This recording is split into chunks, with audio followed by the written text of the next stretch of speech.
Okey, Assalamualaikum warahmatullahi wabarakatuh dan salam sejahtera kepada semua sahabat-sahabat sekalian. Alhamdulillah. Alright, bersyukur kita kepada Allah dapat kita berjumpa dalam alamat ini. Alright, pertama sekali saya nak bercakap tentang self blaming. Ramai orang hari ini suka menyalahkan diri sendiri. Tuan-tuan dan puan, kalau nak menyalahkan diri sendiri tak ada salah. Alright, memang hak kita nak salahkan diri kita. Tetapi kalau kita kerap menyalahkan diri sendiri, sebenarnya dia memberi satu signal yang kurang sihat kepada diri kita sendiri. Okey, saya nak tanya, kalau kita mengalami kejatuhan, agak-agak siapakah yang makhluk pertama yang akan membantu kita? Kawan, bini kita, suami kita, orang terdekat kita, anak-anak kita. Alright, siapa? Sebenarnya, ya, jawapan anda, saya tak salahkan apa yang anda nak pilih, jawapan mana yang anda nak pilih. Tapi hakikatnya sebenarnya yang membangunkan anda, membangkitkan anda semula ialah diri anda sendiri. Tetapi kalau anda kerap self-blaming, kan? Kerap menyalahkan diri sendiri, kan? Bila berlaku sesuatu isu, ini semua aku, kan? Betul, kan? Kita diajak untuk bermuhasabah, self-reflection. Tetapi kalau kita membuat satu justifikasi yang mana menyebabkan diri kita tidak boleh move on, diri kita rasa terbantut untuk bergerak ke hadapan, something wrong somewhere kat situ. Okey, nampak jelas jelas. Alright. Okey, lagi satu, bila kata self-blaming, sebenarnya kita kena ingat bahawa diri kita ni ada hak untuk dihormati, bukan orang lain. Tak perlu kan isteri kita nak hormat kita, tak perlu kawan-kawan kita minta nak hormat kita, tak perlu kita nak minta orang sekalian kita hormat pada kita. Tidak, cukuplah diri kita sendiri menghormati diri kita. Diri kita ni, hormatilah diri kita sendiri. Alright.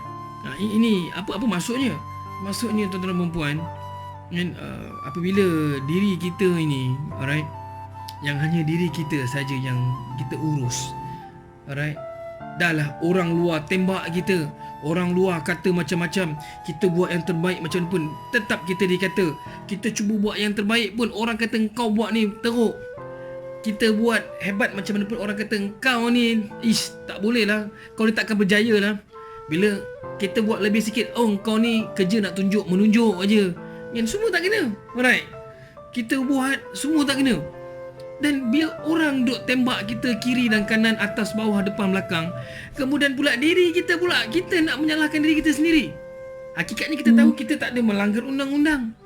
Kita tahu kita tidak membuat sesuatu perkara yang menyalahi norma, alright, hukum, hakam dan sebagainya. Apatah lagi kita tak menyalahi dari segi agamanya lah.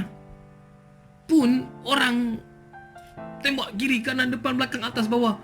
Macam mana? Jadi siapa? Alright, siapa yang sebenarnya yang nak membantu anda tu? Kalau bukan diri anda sendiri. Jadi bangkitlah, bangkit. Bangkit, bangun. Diri anda sendiri, anda ada hak. Diri anda ada hak untuk dihormati. Alright. Kita kena ada satu perasaan yang mana, alright, resilient. Bangkit balik setelah jatuh. Alright. Cukuplah orang kiri kanan tembak anda, kan? Jangan pula anda menembak diri anda sendiri. Alright. Jadi kena ingat, faham tak tu? Faham kalau faham, alhamdulillah. Jadi itu yang saya nak tekankan di sini. Dan lagi satu, apa yang nak saya sampaikan ialah, saya repeat balik. Lagi satu, apa yang nak saya sampaikan ialah, alright, bila anda melihat orang lain, tak salah anda nak cemburu, anda nak tengok, wow, kalau kita cemburu benda yang betul, benda yang digalakkan oleh agama, ikut, kan? Dia pandai, aku lebih pandai daripada dia, at least at par, sama pandai macam dia, tak apa, carry on, buat. Itu yang sepatutnya anda kena lakukan. Okey, kemudian pula bila anda melihat satu keadaan orang itu sekian-sekian dia macam ni, okeylah, kita dah tengok kan, tapi kita seolah-olah rasa aku nak dapat macam dia. Kalau aku tak dapat macam dia ni, teruklah aku ni. Jangan macam tu, sebab kekuatan kita, kemampuan kita tidak sama. Alright, tidak sama.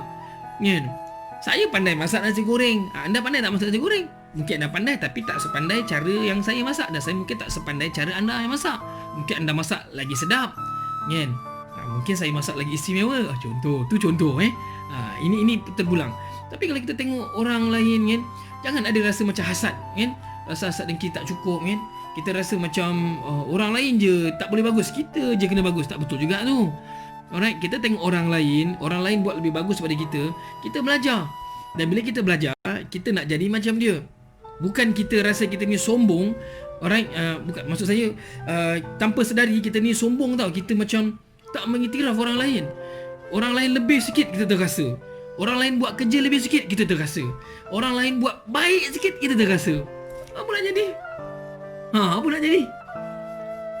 Itu tanda hati kita kat situ. Tak betul? Kan? Bila kita nampak orang lain lebih baik daripada kita, lagi bagus daripada kita cuba untuk buat yang terbaik. Kita pastikan kita akan buat yang terbaik. Itu sepatutnya kita lakukan. Alright. Kan dalam hadis Nabi sebut kan, khairun nas anfa'ahum linnas, kan? Sebaik-baik manusia ialah memberi kebaikan kepada orang lain. Alright. Jadi itu yang sepatutnya kita terapkan dalam pemikiran kita. Kebanyakan kita lebih kerap merasakan diri itu tidak sempurna. Tolong buang jauh-jauh benda ni. Tolong. Tolong. Of course lah, kita memang tak sempurna. Kita ni manusia yang penuh dengan sifat kekurangan. Tetapi Tuhan tidak meletakkan kita, menyatakan bahawa kita mengeji diri kita sendiri, sedangkan Tuhan kata kita ni sebaik-baik kejadian. Ingat motivasi yang Tuhan telah berikan kepada kita, kan? Dalam surah At-Tin, kan? Wat-tini waz-zaitun, kan? Wa turi sinin, kan? Wa hadzal baladil amin laqad khalaqnal insana fi ahsani taqwim. Laqad khalaqnal insana fi ahsani taqwim. Sungguhnya manusia itu diciptakan sebaik-baik kejadian. Alright, cukup, kan? Cukuplah anda menghina diri anda sendiri. Anda merasa diri anda ni tak bagus, diri anda ni rasa macam anda tak ada harapan lagi dalam kehidupan. Cukuplah. Alright, diri anda ada yang terbaik. Jadi beri peluang pada diri anda sendiri. Ciptakan satu peluang, ciptakan satu ruang. Alright, supaya anda mampu bergerak, anda mampu meneruskan kehidupan anda. Sebab apa tuan-tuan dan puan-puan, kena ingat rakan-rakan, sahabat-sahabat sekalian, apabila kita memberi ruang kepada diri kita sendiri, alright, kita menghormati diri kita sendiri, secara tak langsung kita menjaga emosi kita. Kena ingat, bermula daripada emosi. Kalau emosi kita tak stabil, perkara-perkara lain pun mungkin tidak stabil. Sebab keputusan yang baik berdasarkan emosi yang baik. Kalau keputusan tu kurang baik, cek emosi itu dulu. Bila emosi tak betul ni tuan-tuan dan puan, keputusan kita buat pun tak betul. Emosi marah, apa agak keputusan yang kita nak buat? Kan? Mesti dalam keadaan marah. Tapi kalau emosi kita tenang, emosi kita baik, insya-Allah keputusan kita pun kita buatkan baik. Jadi saya doakan semua mendapat manfaat, dan saya doakan semua bangkit balik, semangat, teruskan semangat. Jangan putus asa. Alright, saya pun bercakap diri saya sendiri supaya kita semua diberikan hidayah oleh Allah Subhanahu Wa Taala. Kena ingat tuan-tuan dan puan, laha makasabat wa 'alaiha maktasabat. Atas kamu apa kamu usahakan. Kamu usaha baik, insya-Allah kamu akan baik. Kalau kamu usaha sebaliknya, sebaliknya lah yang kamu dapat. Alright. Jadi kena ingat, alright, fikirkan yang baik-baik. Sangkakan yang baik-baik. Harapkan yang baik-baik. Dan jangan lupa doakan yang baik-baik. InsyaAllah datang kepada kita semuanya baik. Jadi itu saja yang saya nak kongsikan. Sekian. Assalamualaikum warahmatullahi wabarakatuh. Salam hai.